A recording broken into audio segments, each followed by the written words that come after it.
Hey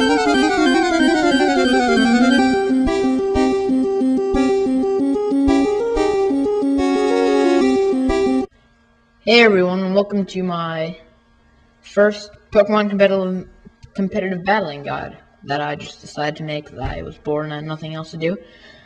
And this one is about something that confuses a lot of people, damage calculation. Yeah.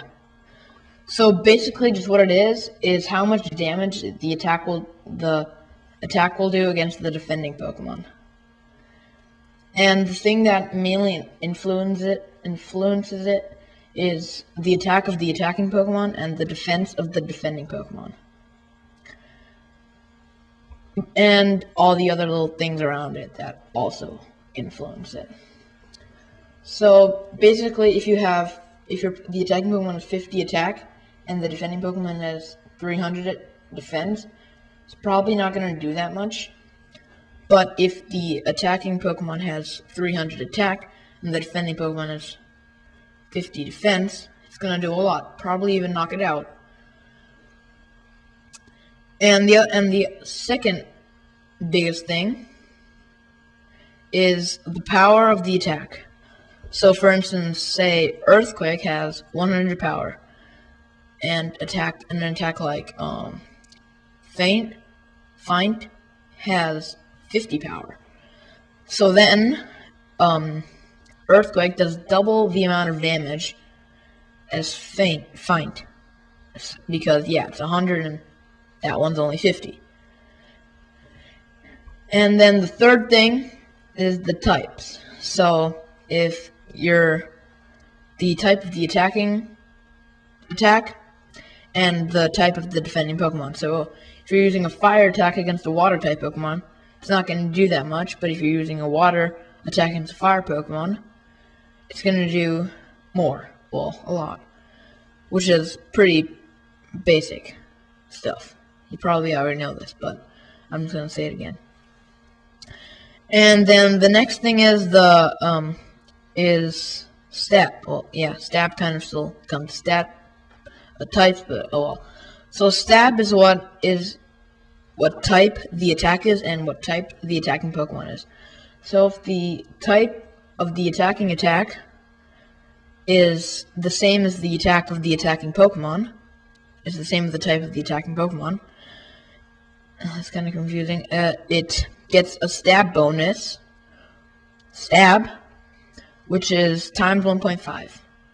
So Earthquake, if you're using, I don't know, say a Groudon is using Earthquake, it gets stab bonus, which powers up Earthquake to 150 power.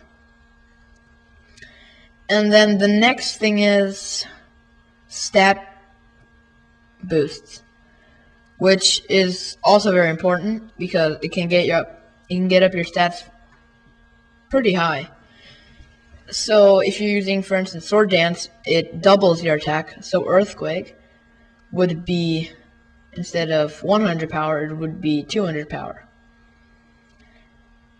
And if you use Nasty Plot, attacks like, I don't know, Luster Purge, you know, that Latios attack, instead of only being 70 power, it's going to be 140 power, which is much better. And there are 12 stats, levels of stat change. It goes from -6 to +6. -6 is your attack cut in 4, and +6 is your attack multiplied by 4. So if you Sword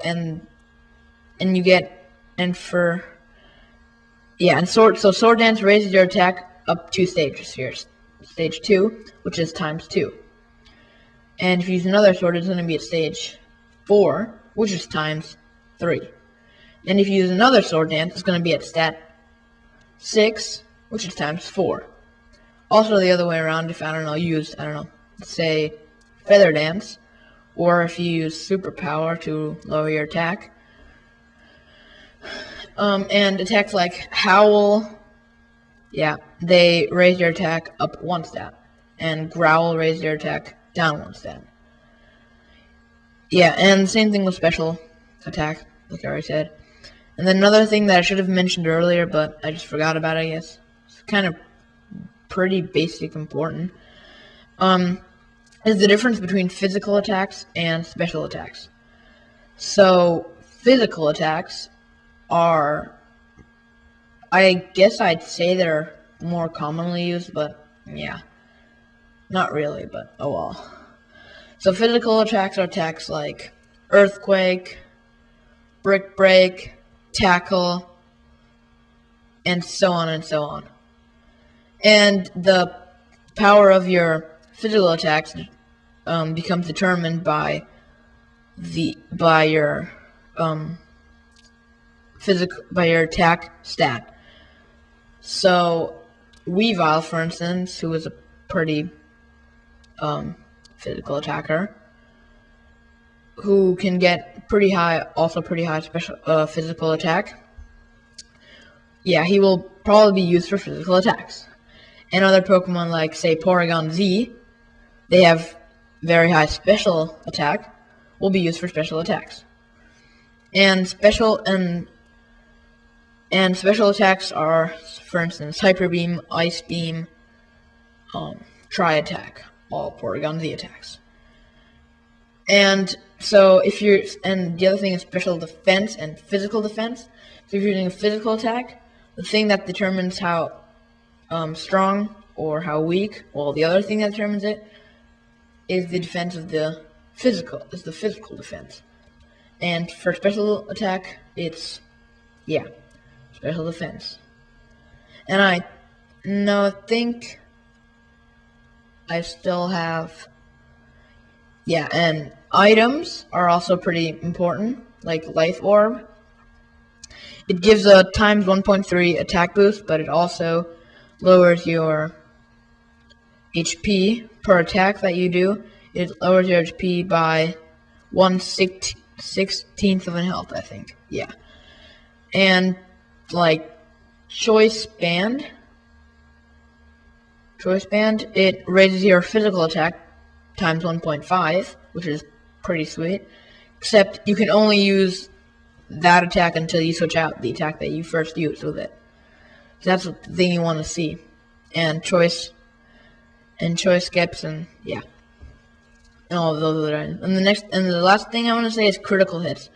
Critical hits, they make your attack times 2. They give it another times 2 boost. Except there's another special thing to critical hits. It ignores the raised stats of the defending Pokemon. So like if you got up your defenses really, really high, and if the other Pokemon gets a critical hit, that's not good, because it's all for nothing. All those stat boosts were for nothing. And it also ignores the attack if the Pokemon attack has been lowered. So if you're using Draco Meteor a lot, and it's already its lowest stat, which is -6, and you get a critical hit, that's good, because then it's at normal again. Well, it's gonna be at normal for that attack. So I guess that was it. Tell me if I forgot anything, and yeah. Hope you enjoyed this guide, and comment, rate, sub, and peace out. Bye.